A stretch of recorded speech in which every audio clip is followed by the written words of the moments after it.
one of the things that we're excited about, Friday night was we challenged the team. And when we've challenged the team in the last 2.5 years, they've really responded. It's one of the things that I really, really like about our guys is that when we challenge them, they meet the challenge. And we said, this might be the first time or one of the first times that we're going to get a team's absolute best. And that's not to take away from, any of the games that we've played in the last 2.5 years, but the team that we beat the prior year, and you could just feel and maybe hear, that was a huge disappointment for them last year, affected their season, and they really wanted, to be great on Friday night. And our guys just bowed up to that. So that's one of the things that we take away is that, gosh, when we really challenge our guys, they relish that. Being down 17-3 and coming back, at the end of the first half to be 17-17 was huge for us. It's something that we've wanted to. You don't ever want to be down to have to come back, but our program has needed a come from behind victory, and so there's a lot that we gained from not only the first half comeback, but then the fourth quarter being down and coming back and winning. Our defense was fantastic. I don't know how else to say that. Wyoming prides himself, and as they should, they can run power and stretch. They commit to that. It's very well coached. They execute it very well, and our defense held them to 79 total rushing yards. That's a very talented back and a well-oiled machine with a passing threat to go along with it now. So just a fantastic job there. Jeremiah Harris, blocking that field goal attempt, you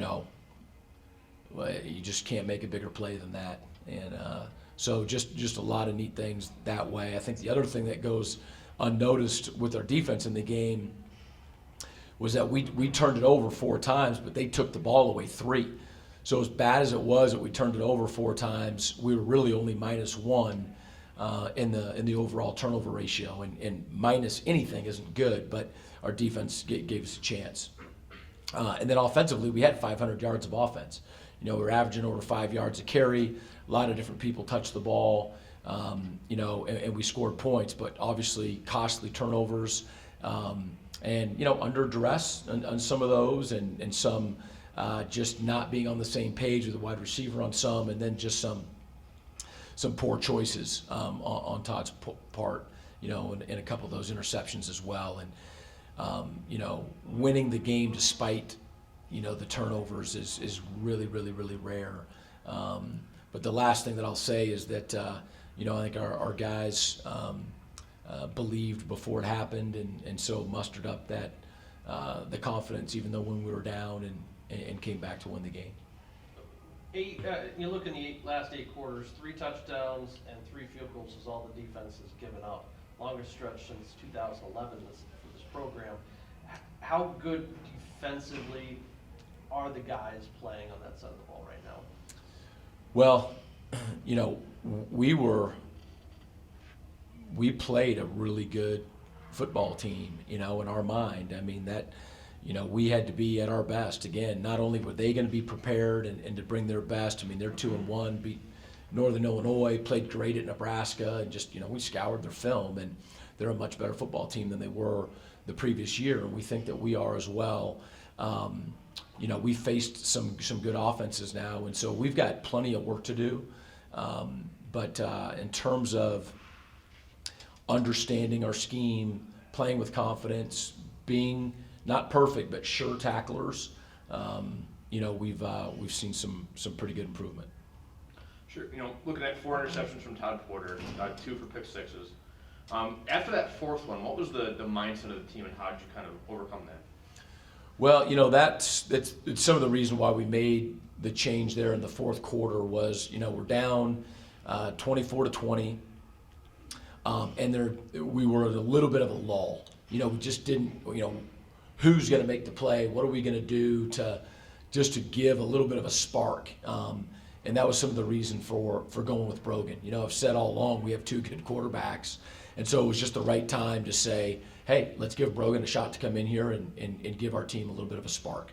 And sure, and watching Brogan, after being a little missing the first 2 games, to orchestrate that game-winning drive, does that, I guess, justify your confidence in him, would you say, or what did you see from Brogan that kind of set the team forward? Yeah, he had the 2 series, and really proud of the fact that, he orchestrated that last drive that come from behind, touchdown here with Ian, and our defense forced a 3 and out. We got the errant punt, so we got great field position, and he took us right down and scored. It was great. I think he'd be the first to tell you in the 2 series that he played, it wasn't perfect, for any of us or either of those 2, but it was good to have him back out there, and he did well. Sure, and you've talked about the second quarter being kind of a key quarter for you guys all season, and to bring it back and tie up the game, bring new life to the second half. Was this the kind of the culmination of all those efforts this past season? Well, again, just going back to the whole concept of challenging of our guys, the first 2 games, our second quarters weren't very good. So we challenged them in that way for Charlotte, and then in the Charlotte second quarter was pretty darn good. And it was in the second quarter we were down 3-17 and came back in that second quarter. So it wasn't just a 1-week response. If we can continue to build upon each of these challenges, we're going to be in better and better shape. Sure. Now starting 3-1 for the first time since '95, so obviously the first time in your time here, predecessor, and even further back beyond that. Is it sort of uncharted territory for you? Starting MAC conference play with a 3-1 record. I mean, it's uncharted, in terms of the last 2 years. I don't know that we really look at it that way. I mean, I understand the question, and I mean, Greg told me after the game that was the first time since '95 that we were 3-1. One of the things about this team is that the whole try to go one play, 1 quarter, 1 day, 1 game, 1 week at a time. We've really done. We've actually been living that, and so. You don't get it both ways. You can't lose the game and say, hey, well, it doesn't matter. We're going to learn from it and go 1-0 and flush it. You got to be able to do it both ways. And looking back on a short season so far, we were able to flush both a loss and a win and play well the next week. We played well at Charlotte after the Missouri, and then we played well at Wyoming after a win at Charlotte. And so, our goals or our goal is crystal clear that our seniors set forth, and that is to go to and to win a bowl game. And so we even talked about it last night, that for us, the conference and the non-conference really isn't relevant for the goal that we're going to. A non-conference win is 1 win, and a conference win is 1 win. And so we're going to try to go 1-0 each week. So I realize that we haven't had this record before, but that it's not just talk. We're literally trying to go 1-0 each week. Sure. And my last question for you: do you have a starter lined up at quarterback yet for Bowling Green or no? Yeah, we haven't gotten together as a staff yet or met with the quarterbacks. We have gotten together with the staff, but we haven't made any kind of final decision. We've got the whole week, but Todd's been our starter. He's played really well. He made some poor decisions, and so it was not difficult for us to get Brogan in there to give us that spark. I don't know at this point if it necessitates changing all of that, but we're going to continue to look at that. And again, I know for a lot of people that's just such a huge deal. In a lot of ways, I understand that, but I look at it as we've got 2 guys who can play and lead this team. And ultimately and overall over a long season, I just know that we're going to need 2 guys, so I look at it as positive. Well, before we get to Ian, you take on a Bowling Green team that's been to the MAC championship game the last 2 years. Certainly a talented club that has been through some struggles in the early portion of the season. What have you seen so far out of the Falcons? Well, with Bowling Green, I've seen them play a hellacious schedule. Go to Ohio State and play Ohio State. I mean, that's a pretty good team. And you can be a really good football team and go to Ohio State and give up a lot of points, and it's very difficult to score. Then they beat a good North Dakota team. who we saw beat Wyoming last year, at home, and then Middle Tennessee. I mean, we watched the film. That's a really good, talented football team. They played in an absolute torrential downpour, and I know some turnovers got away from them. And they play Memphis. And anybody who watched that game, on Saturday night, I mean, that's a really good, talented team. And so,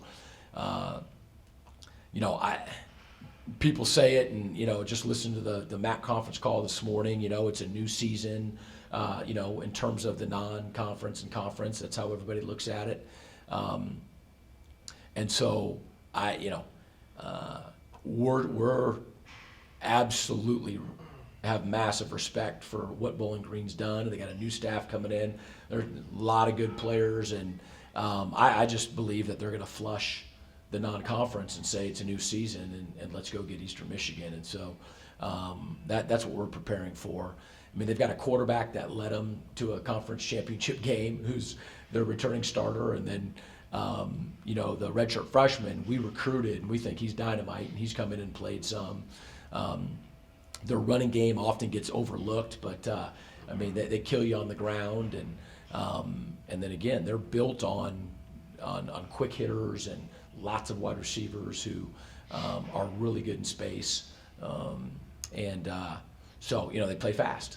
I mean, that's their whole deal, and probably one of the reasons why Coach Jinks, was an attractive candidate for them, because they wanted to continue on that high tempo offense. And then defensively, a couple years ago, I think that was a little bit more of their nemesis, and then it was a strength for them, this last year, and they've got people back, and their defensive coordinator worked with Coach Nethery for a long time at UTSA, and so we're going to be seeing in some ways a very similar defense to what we run and whatnot. So I mean, we know the kind of talent that Bowling Green has from watching them the last couple of years, and the kind of confidence they've been there, and they've been playing at a really high level in our league, and so we're excited about the challenge, but we're playing against a great team. Ian, you look at what you've been able to do these first 4 games. 3 of the 4 weeks you've set career highs in rushing. Talk about how your confidence level and just feeling more accustomed to the offense now.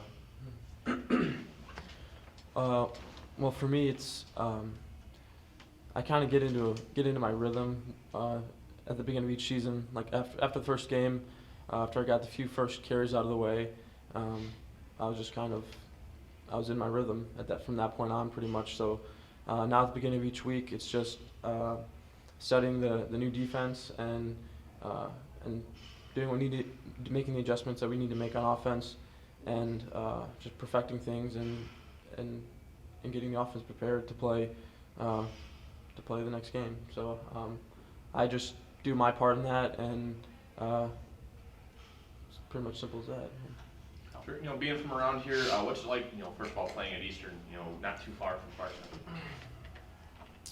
It's nice. It's nice to have my family be able to come and watch, and my friends. A lot of my friends they follow me and the team, so that's nice to be close enough to have people come out and watch. Sure. And did you expect in your first year that you'd be the starter? I always approach every year with that goal, because that's just how I've always been. Just try to be my best and contribute as much as I can. And if that means being the starter, if that means being the second back in, or whatever that means. So I always expect myself to do my best and to hopefully put myself in a good position to contribute. So. Absolutely. And now, you've been through 4 games in the season now.